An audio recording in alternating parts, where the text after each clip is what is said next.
So we start again. Please take a seat. I know it's a little late, but we have to. Please come inside. Come inside.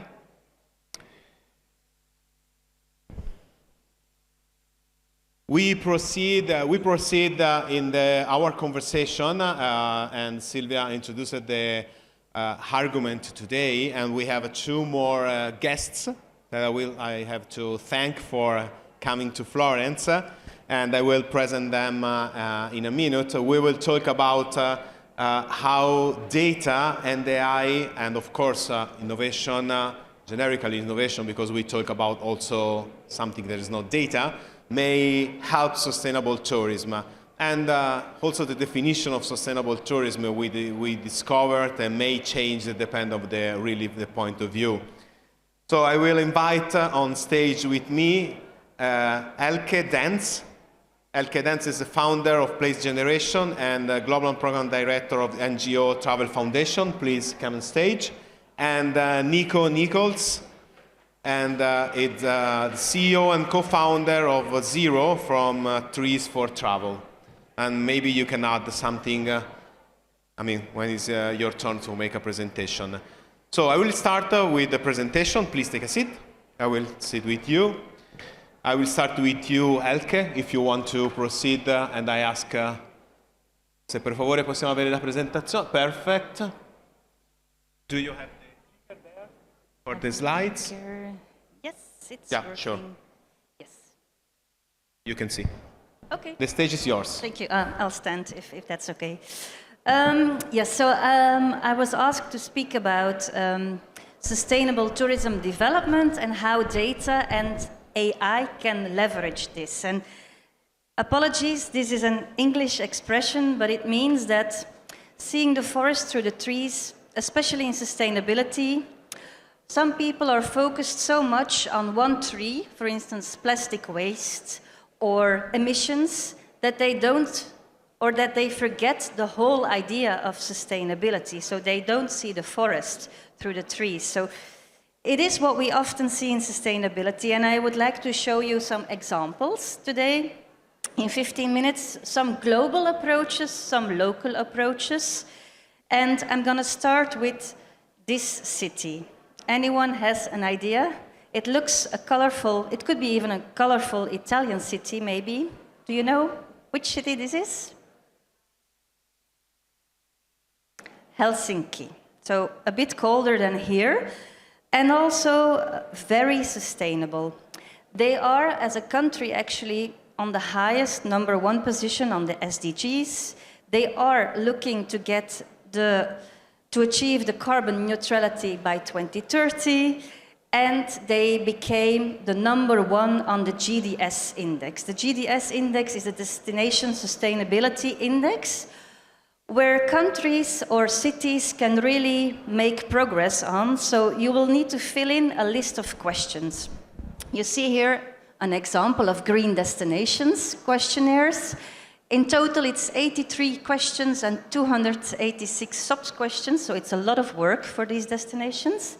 And that's only one index, because the Destination Sustainability Index is another questionnaire. So you can imagine for a DMO who wants to be #1 on sustainability, it's a lot of work. Now, I know, because I've been guiding Helsinki, there's also a lot of advantages. So a destination, first of all, gets started. When you do a questionnaire, you get to know what sustainability means, and you get to see all the trees, really, because they will ask you questions about everything in the destination that you're doing. You will get to see where you are now, a baseline measurement. You'll get to see how to make progress, and you also start involving all your local suppliers in measuring sustainability. And I think on the long term, it's important for Green Claims Directive, for certifications, because it's becoming more and more like official and legalized, this whole world of sustainability. But we've also seen some disadvantages, because these global indexes sometimes oversimplify. You need to have all the efforts in one number, one result indicating what it means. You have some methodological issues, but also, and this was especially the case also for Helsinki, it's not place specific. So it is a global standard in sustainability, but actually, if you're honest, every place has its own view on what sustainability is. It's not the same for me, I live in Belgium, as it is for you, wherever you live in the world. And I'm going to give you one specific example about the GDS index. So if you want to become the number one on the GDS index, you will need to provide a free ticket for public transportation for your delegates. So if we come, like you today, you come here for a conference, they ask you to give a free ticket for the public transportation because that's sustainable, according to this global standard. Now, for Helsinki, it was a difficulty because they say delegates who come here for a conference, who have the money to pay for a public transportation ticket, they get it for free. While people in poverty living here in our city in Helsinki, they need to pay. So is that then sustainable? So you get sometimes conflicts between environmental sustainability and social sustainability, for instance. And I think it has everything to do with those global standards, those global indicators for sustainability are not always place-specific. And it really depends on who you are. What is your economy made of? Do you pay taxes? And what is your environment? What is your geography? What is the risk of climate in your specific region? So I think it is a bit place-specific, and that's why we have been looking differently at a few things. And this is like, I don't know if you know the donut economy. This is what we call the donut destination. We've been looking at what is a safe zone for destination development to happen, and it's actually in the green circle. So, and this is a bit place-specific. You, in your place, can define what is like overshooting in my place and what is undershooting. And I'm going to make it a bit more specific. I worked for a place called Vail in the USA, and they have been using a very good index. It's called Mountain Ideal Index. And they asked us, like, if you know all the data that we have and you look at it, how would you plot it on a donut? And it looks like this. So for instance, Vail, I should say, it's a ski resort town. So there's a lot of skiing happening there. The people who visit Vail are all skiers, so it's a winter destination. And they have been using lots of energy. Now, according to the index, they were doing really well because they have been reducing the energy consumption drastically. But still, they were using too much energy to create enough energy for all the people who live there. So the energy grid is still a problem, although they reduced. For instance, they stopped heating the pathway that they used to heat previously. So they've done well, but still it's a big risk. So energy consumption is really overshooting, while in the case of employment, they really needed to look in Vail at finding solutions because there was no staff anymore. So this is looking both at all aspects of social sustainability. And what did we do then? We looked at the data that is available. We looked at global general indicators, and we tried to say, specifically for Vail, this is an emergency warning. Oh, sorry, this is an early warning. When this happens, then we need to act. We destination managers need to do something. And you don't want to get into an emergency situation, so you know that's the point where you should stop. We did the same for Lake Tahoe, and it's just visualizing what sustainability or managing sustainability in a destination could look like. For Lake Tahoe, no, I need to go back one. So here I'm going to show you the example of waste. So Lake Tahoe is a lake. It is actually both California and Nevada, so it's 2 states. And when one municipality tried to look at waste management, the waste problem just moved to the other municipality. So they knew that they needed to work together to solve a waste problem. And the same can happen in a city, you know. One city fixes a problem with cruises, then the problem of the cruise goes to the other city. So you need to collaborate together, and then these things can help to have the same kind of visualized view on what is the problem that we're looking for. And then often we see that you need more than tourism data. You need data on land, from the land department, from the forestation. So you need sustainable data is really getting into all the data that is there. And this is a call for data specialists, I think. We also need to have more data in a destination of non-humans.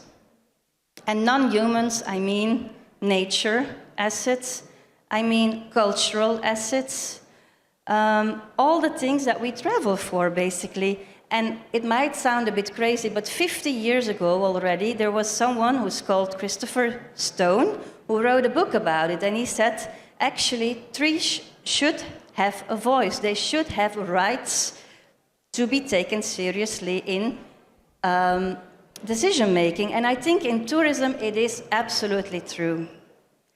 When we develop a destination, when you develop a destination, you should take into account what are the limits here of a river, or what does a forest need to make sure that the forest can grow in the future.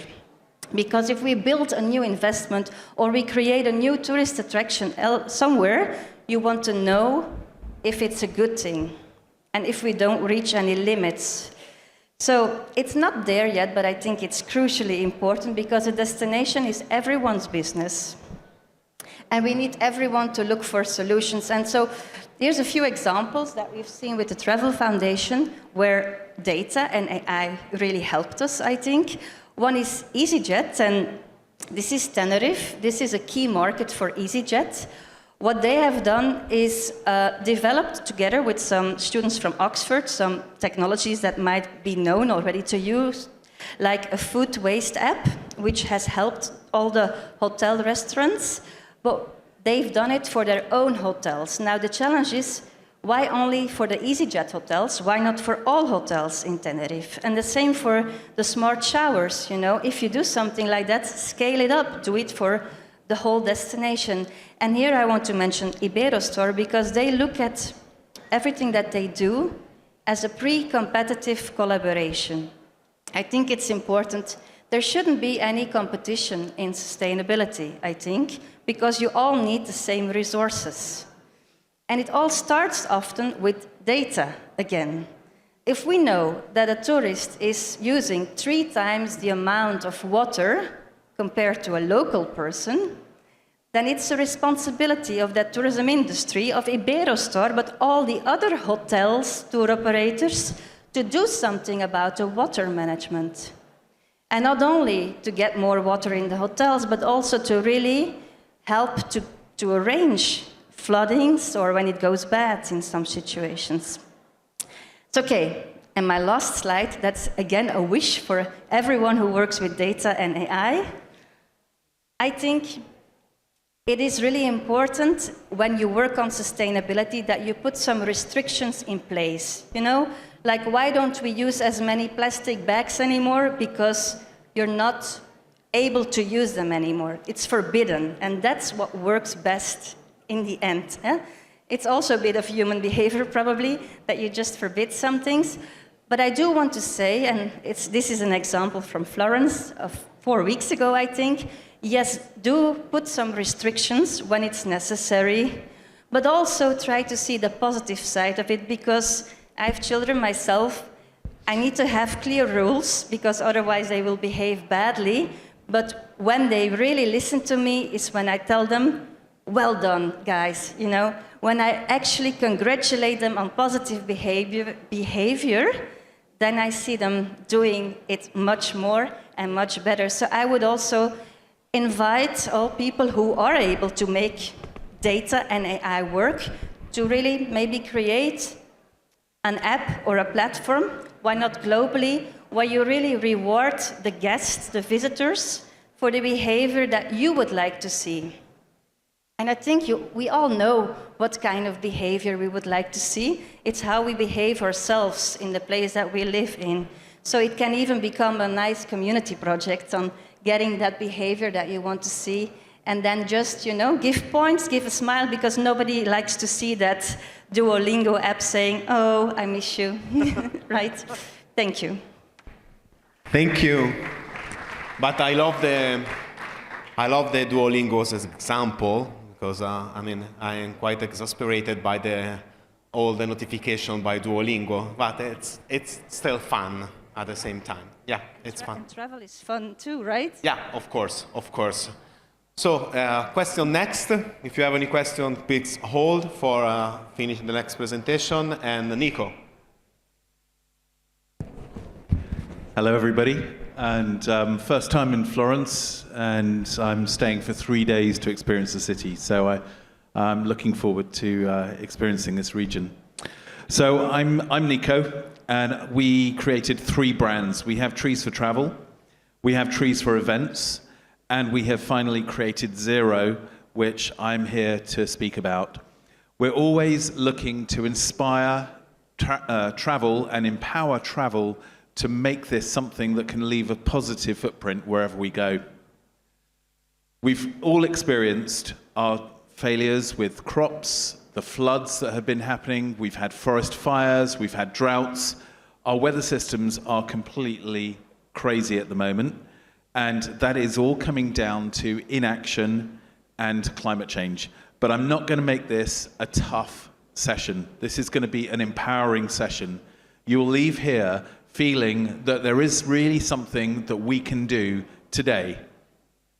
So our industry, now the first thing in our industry is that we actually haven't really reduced anything. We've done a lot of talking, we've done a lot of measuring, and we've actually achieved nothing. The other thing is that our industry is set to grow enormously. When China and India and Africa, when they all start traveling, and we're still sitting here going, oh, but which aircraft should I take, or should I take the train? Train is very good for Europe, but it doesn't work when you need to travel internationally, multinationally, et cetera, et cetera. There are pros and cons to everything. So aviation and shipping are actually the fastest growing source of emissions, and sustainable aviation fuel, which is probably our most likely way out of this conundrum, only accounts for 0.5% of fuel so far. And there are so many difficulties in creating aviation fuel, like you've got synthetic sustainable aviation fuel. That takes 7 times more energy to produce than a biofuel. You also have the measuring and reporting without having anything tangible behind it. And I love what you've been saying, Elke. I think that what you're doing in the towns and cities is fantastic. And I completely applaud that. But we need to have something that is standard. And we must also, all of us have to take responsibility. This has to be something that our governments work with, but we also accept responsibility. Because the biggest issue that we have is that if we all work in travel and we want to increase our business and we want to make our businesses successful, we can't start telling people to not travel. It makes it very, very difficult to grow a business when you're being told, don't do it. So we started with our Trees for Travel, and we've always invested into both nature, we invest into local communities in developing countries, but also in local communities to our partners. But at the same time as our supporting nature, we always make an investment into renewable energy. Because whilst we know that nature needs to be repaired, we also know that we need to find ways to reduce our emissions. And through working through these 2 methods, we actually support up to 15 of the 17 United Nations Sustainable Development Goals. So our calculators, we keep our technology free. We don't believe if you charge for technology, then you will not be able to have something that is standard. So Lake Tahoe won't be able to be using the same methodology and measurements as Helsinki. So we need to have something that is standard so that you can compare. Because if you can't compare, then you're not actually able to make a proper decision. And the only way you're going to get everybody to use the same methodology is if that methodology is available to everybody and free. So we cover all of the different types of transports. We cover hotels, we cover premises, etc., etc. We also give corporations a whole load of tools that are free again. They can get their monthly reports, shows them where their emissions are coming from, shows them how they can change their habits so that they can change their habits to reduce emissions. But the most interesting thing that I'm here to talk about today is ZEERO. We look at sustainability from a different from a different perspective. The reason we do that is because while we were doing trees for travel and trees for events, we recognized that investing into climate-friendly travel, and while we're asking people to share responsibility and collaborate, they're not actually getting anything out of the benefit of being a part of that collaboration. So what ZEERO is actually a collaborative platform for investment into sustainable projects. So it's a collaboration and joint ventures. We actually share the investment, which is done through micro investments, which we call climate contributions. So instead of going up to somebody and saying, oh, give me 100 million to build this or build that or that solar farm or this wind farm, we say, just make a small contribution. And we're working in this in both travel and insurance, and we work with hotels, we work with airlines, we're working a lot more with tourist boards now, and we're actually working directly with governments as well. But we still take this holistic approach of looking after nature and investing into the future. Because if we don't invest in the future from now, we're not going to have a future. And I don't mean to sound real dramatic or anything, but we can see how travel is being affected by the climate. Now, I don't know how many of you know this, but economy airlines like EasyJet, or like in the US, you've got Forest and you've got Spirit. And Spirit are actually finding it very, very difficult to keep going because they're starting to lose money because the weather patterns are changing their schedules. And for cheap airlines, they need to have fast turnarounds. So when their schedule is knocked out because of weather, because of a storm or something else, they miss their schedule and they lose money. That's the only way they can continue to operate. So if we don't start to deal with it now, it's only going to get worse. So the way we work is we take these micro contributions, which are between $1, $3, or €1, €3 per booking or per insurance policy or whatever else, and we put this into an escrow fund. And then those funds are held there until we decide which projects are to be funded. So each climate contribution actually gets a share point. When we get to when a partner gets to a certain number of share points, they can convert those into actual shares in the business. And this is where the collaboration part really takes effect. That's when your effort, our effort, the tourist board's effort, the government's effort, everybody ends up owning a piece of ZEERO and the projects that ZEERO invests into. So it's not like you're just giving away money for sustainability, because sustainability does have a cost. But if we can actually turn that into something that is beneficial, that you can carry with you, then that is the best way forward for sustainability, in my view. So the partners will actually vote for the projects that we invest into. And this also brings a democratization to the projects that we invest in. The technologies that we're using are already in existence. They haven't been rolled out in too many places, but they exist. They just need standard, constant investment. And that's where I believe that the travel industry can actually really get involved and really help. So we have an advisory board of industry leaders who will initially choose the projects. And these industry leaders are tourist boards as well as regions. So we are the partner of Kissimmee in Orlando, Osceola County. And we're actually in discussions with 12 countries. 4 of them are at contract stage.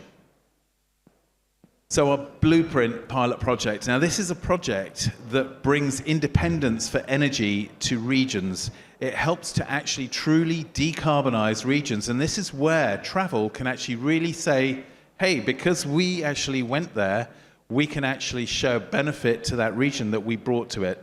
That's besides the local investments into sustainability, but also the fact that we can actually create sustainable fuel and help them with their waste management.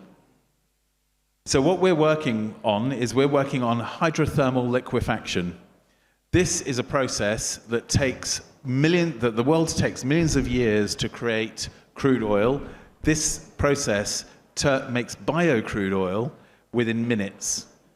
So it means that we can actually take sewage, agricultural waste, food waste, and we can convert it into a sustainable biofuel that is 81% lower in emissions. At the same time, we're actually reducing the municipal costs for waste management, so we can get subsidies that brings our fuel to be roughly the same price as a normal fossil fuel. The fuel that we get can actually be dropped into any existing engine without any modification. From 100 tons of waste, which is roughly 50,000 people, we get 100 tons of waste per day. We can produce sustainable aviation fuel, 25% sustainable aviation fuel. We get diesel, and we get gasoline, and we get heavies. To put this into context, London would produce 14 million litres of biofuel per day through this process. Milan would do 3 million litres of biofuel per day. Now, these fuels can be used in aircraft, but they can be used in ships, they can be used in trains, they can be used in trucks, they can be used in whatever we need to use them in. And if we continued, and we did this on 600 cities with over 1 million people, population, we would be able to reduce our reliance on fossil fuels globally by 20%. So the way we look at it is we're asking the travel industry to basically make a contribution added to their sales, their bookings, or their policies, or it can be added as an option. But then we will take those €3 and we will invest into those renewable energies that would be primarily hydrothermal liquefaction, and that can be replicated anywhere.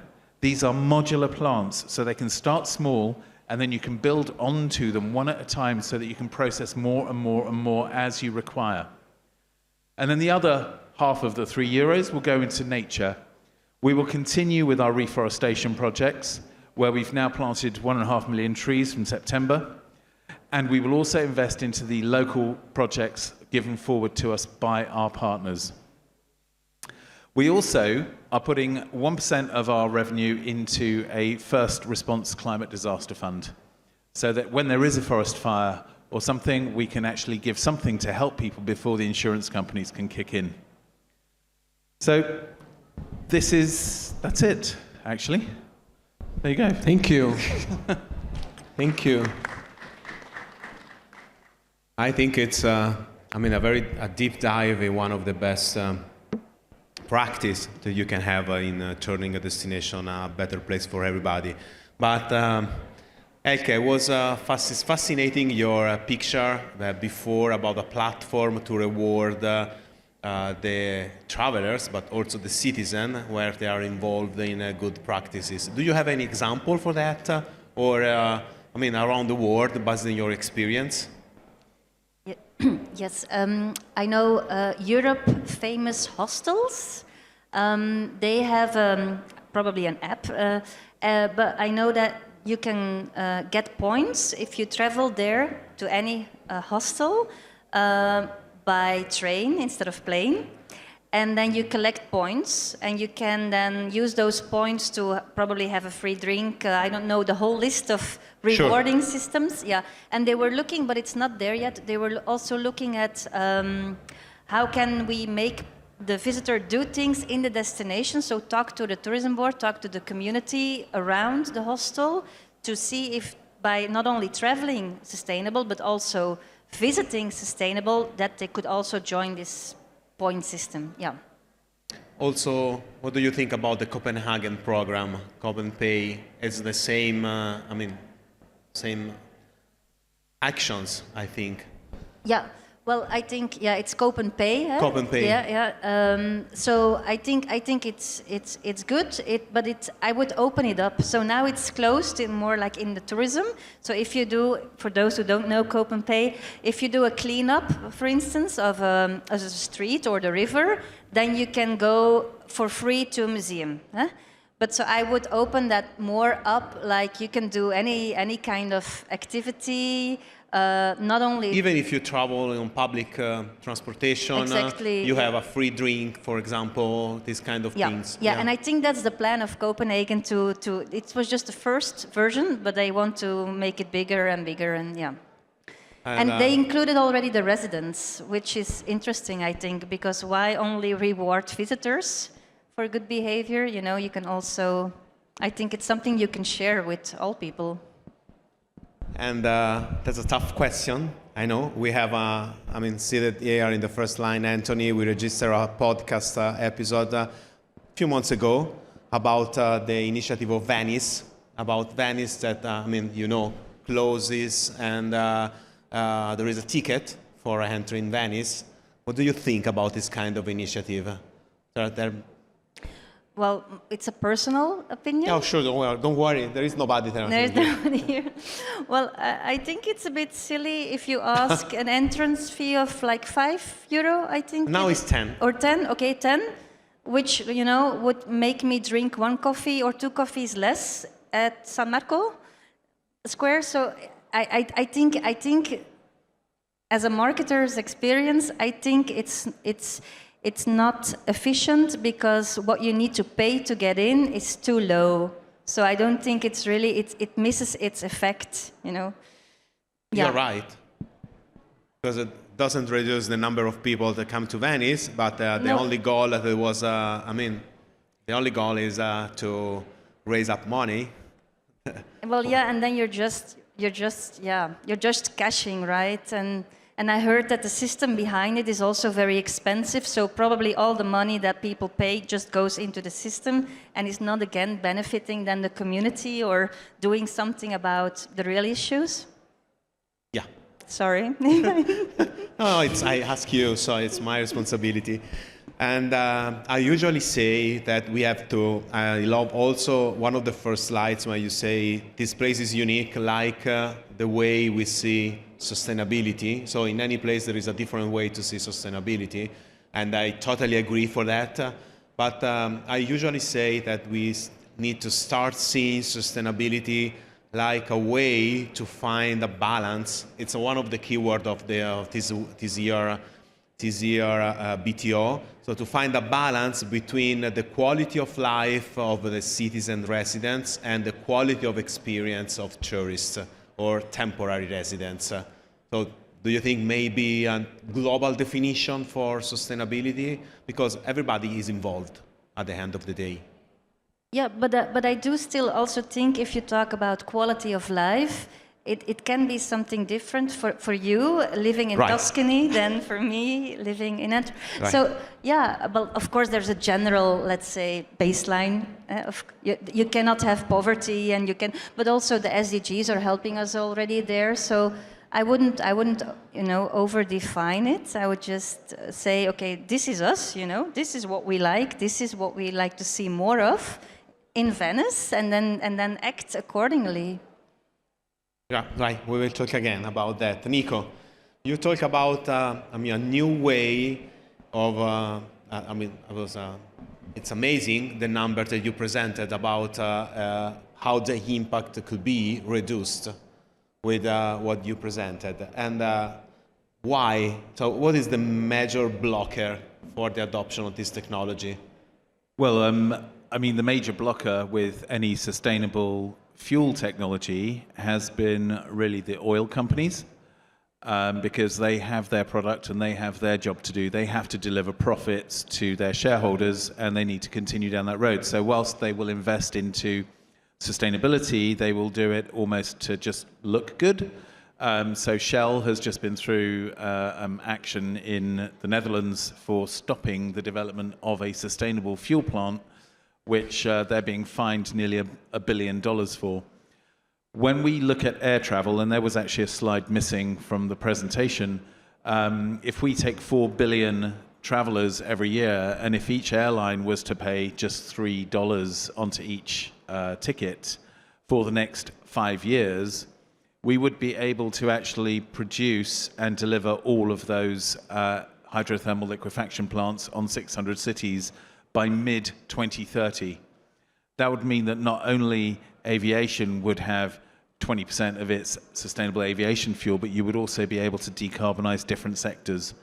And we're working now with governments directly. We're working with the railway network in the UK to launch what they're calling a green ticket. And with the green ticket, it will be a 2% increase in the ticket fare that will be optional, but really mainly aimed at business travel. And through that, we can decarbonize the UK railways within 2 years. This is a sort of action. Now, I mean, you know, the thing is that there are so many different aspects to sustainability. You've got the local sustainability requirements, which I believe that you're really focused on. But then you do have the other side of sustainability requirements, which is getting the people there. And, you know, you mustn't forget that getting the people there is actually the biggest emissions basis. The other thing is when I was speaking at COP29 last week on the first Travel and Tourism Day, and, you know, one of the biggest subjects at COP this year was really about standardizing our measurements, but also collaboration. And, you know, the Global Sustainable Hospitality Alliance are working with the UN, and they've created a basic calculator for hospitality, which really helps to measure carbon, but they're taking it a step further, which will be released in Brazil next year, same time next year, that will actually give an ability to measure ESG, so environmental, social governance measurements for hotels and for regions. That's a huge step forward.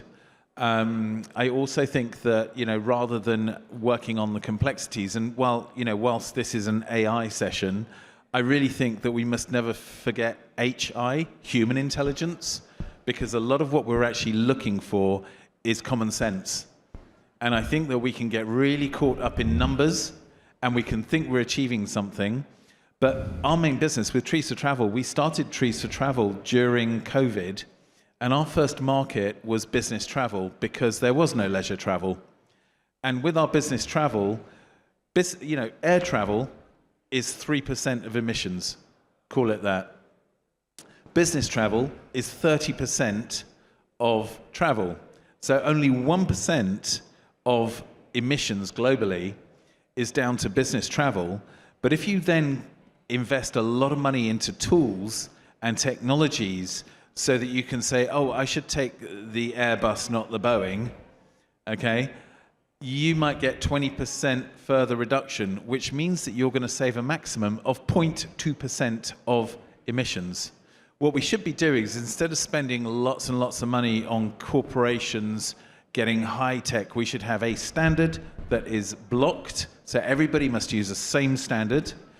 And I don't care what it is, what that standard is. They can be incorporated into reporting engines like we have, like I showed earlier. But the thing is that what you can do with that is you can then build and you can compare, and you can actually spend the funds that you would spend on paying for these extortionate. Some of these calculators are really, really expensive, and they don't do very much really. All of the information and the basis that they work on is free, and ours are just as complex and as intricate. But we offer it for free because what we want people to do is, instead of spending money on the technology, we want them to spend money on the action. Because if we do collaborate and we do work together, we really can achieve something. And it should be local, and it should be also about getting there. If you can't get there, there's no point doing the local part, is there?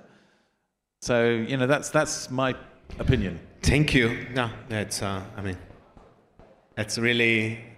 You need a lot of things to talk about. And you mentioned there is a panel about AI, and we cover enough, I think, the data topic, talking about how the data should be comparable. You need benchmark and you need standards for making data. But I make the same question to both of you. And what do you think about the usage of AI?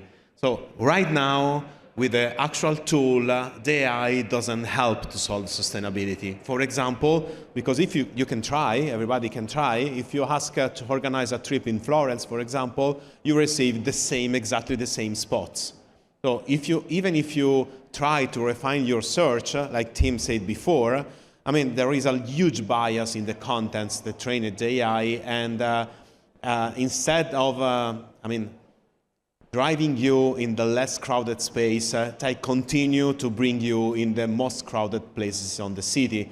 So will be the AI solve this burden about sustainability or not? Because you talk about common sense, but right now the AI doesn't have a common sense. Well, first of all, I agree with you. You know, the true problem in tourism is aviation, and we need to tackle that. But I think, like on the long haul, like sustainable travel for me is also how can we make sure that we can continue to travel like we've done in the past, and more people will travel. So how can we deal with that growth, really? And therefore, I think we must look at diversifying. I think AI, for instance, can help you to give an itinerary that is different from what the tour operators today are having in their offer. So I think for a lot of individual travelers, this could be a tool that can help them to, whether it's itineraries, whether it's, To personalize your experience, right? Yeah. Because it's based on the match data of you share with AI, it's the much closer the results you can obtain to your real interest, right? Yeah, right. And there's many people with many different interests. So, yeah, I think, and also, because mass tourism is sometimes the thing that causes the problems in cities like here. So if the individual traveler gets support and help from AI, yeah, why not? Why not embrace that? I have a slightly different view on AI. There's a lot of talk at the moment in the market in sustainability that AI is using so much energy that it's actually going to be a really bad drain on our grids and on our systems. And we work in all different elements of travel, but we mustn't forget that sustainability and global warming is not a travel problem; it's a global problem. So we need to sort of like channel and funnel the energies from our sustainable actions into multiple areas of our requirements. So, for example, creating synthetic sustainable fuel, or using direct air carbon capture to make flying look better. These are bad ideas, because those energies, even if they're green energies, they could go back into our grids. The other thing is that a lot of destinations have trouble with things like sewage. Okay, and AI and technology and a lot of this sustainability has a cost associated. If we can actually take that sewage, which is what we are actually working on, we're actually partnered with the US Department of Energy, and we work with the National Laboratory in the US, which is their technology that we have the right to license anywhere we want to. Now, we take that technology and we can actually help locations like Mallorca, like Crete, besides the cities that I mentioned, to help them get rid of their waste issues, their sewage issues, but then we actually leave them with a product that they can sell. So we're turning sustainability into an asset, to something that's valuable to the communities, and it also gives them their energy independence that they so desperately need. And it also gives us stability, because we wouldn't be controlled by OPEC. We would be able to control the price of our oils, and we would be able to actually do this together. And some countries which have never been able to supply oil in the past will be able to supply oil, but this bio oil is biodegradable, it doesn't harm our environment, it's something that can actually be sold at the same price as fossil fuel. This is for me the way forward. And I think that we need to start with the simple things, and we need to take real action. I've been in this now for 3 years, nearly 4 years now, working in sustainability, and I've had many businesses, different things, and I've learned very, very much about this market, and I think that a lot of us are very confused, and I think the simpler the solution and the easier the solution is to access, and the knowledge and the connection with what you're actually funding and even ownership, is something that is a huge change that is needed to get everybody to become sustainable.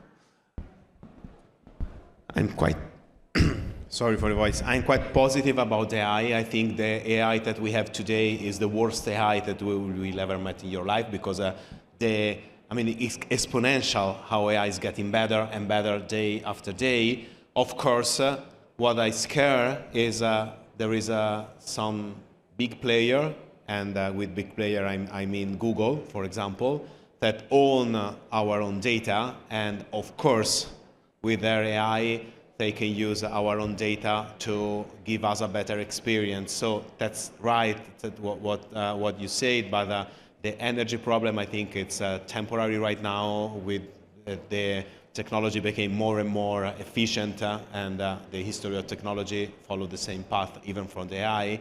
Right now, you are right. The energy consumption of AI, it's huge, but I mean, it's the same for Bitcoin, for example, or the crypto scene.